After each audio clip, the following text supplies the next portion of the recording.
start. Now, that was pretty pitiful, wasn't it? Do not be surprised if Sybil photobombs this. You can probably hear him back there. God only knows what destruction he is occurring now. I'm kind of scared to review this footage. As I say in the voiceover, we're trying out a couple of different things this week, so we'll see how it works. I was kind of hoping that there would be more light today, but it's New York in the fall. You kind of roll with what you get. Let's see, not too much to actually report, so we might as well just skip to it, get right into it, and not waste your time. Anyways, love y'all. Thank you guys so much, and I will see you next Wednesday at the latest. Bye! Back again, and with this one, I wanted to try something new. There's actually a couple of things new going on. One, once again, I'm using Arches hot press paper, and with this, I flipped the paper over to the smoother side, because even though it's hot press, it does have a side with tooth and a side that's a little bit smoother. So I wanted to see how that actually worked out, and interestingly, it was a little bit harder to letter on the smooth side than it normally is. So, of course, that could be pebcac. Look that up in the Hacker's Dictionary. You'll figure out what it is. So yeah, that's the first change. Second change, you'll probably notice with the color balance, I decided to try something a little bit different. See if I could make the colors of the watercolor paints itself come through a little bit better. We'll see after it works. YouTube does some strange things with its compression algorithm.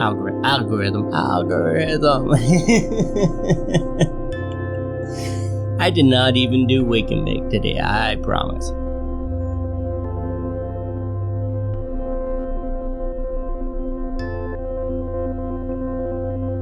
And once again, there's Lemmy.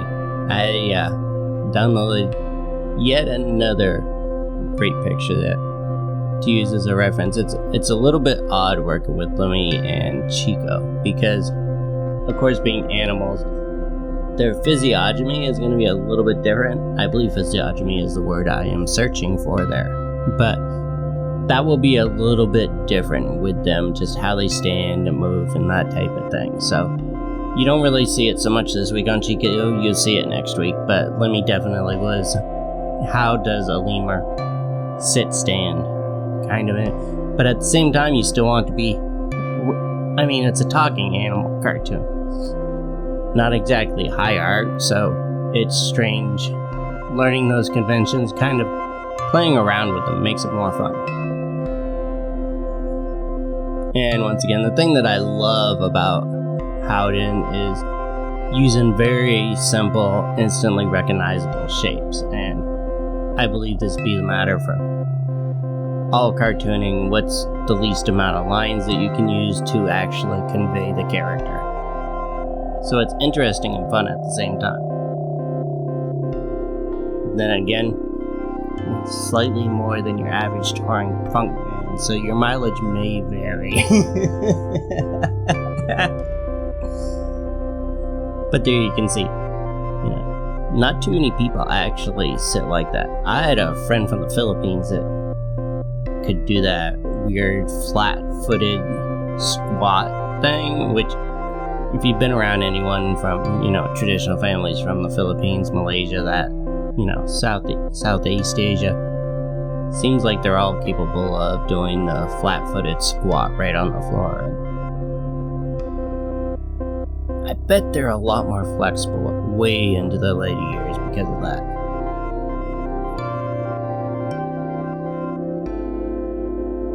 And there is a little bit, I wanted to try this out with Howden when he's angry in his speech balloon there, but it was also pulled from, rereading Crazy the Life of George Harriman and learning that Schultz took the stripe on Charlie Brown's shirt from the Navajo designs that were in the background of a lot of Harriman's work, so just playing around with that a little bit.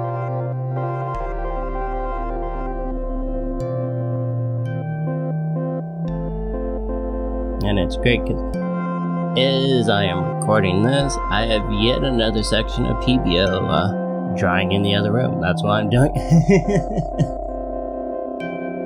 PBO, sponsor me, goddammit. Either that or I should just buy stock in the company. That would probably be better.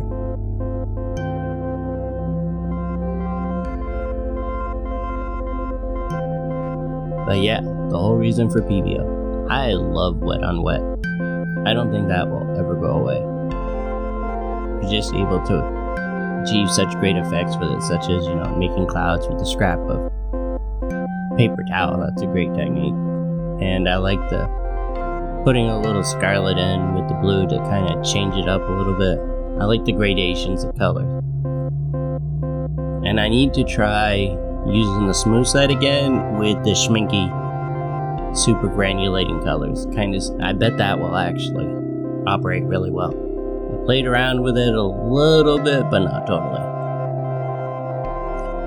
But there's also the problem of, no matter how good your scanner is, getting it to register all the different depths and striations of color is really hard. So I've been hitting it even harder than I normally would with watercolors, just to try to saturate it enough for the scanner to pick up those changes.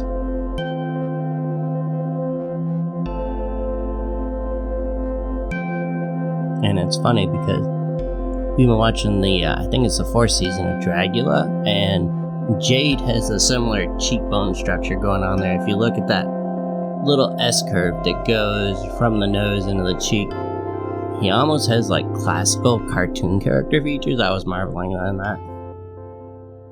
Which, everyone should watch Dragula. It's a great show anyways. The Boulet Brothers rule. But yeah, this is the part where hopefully you can see more of the color, like those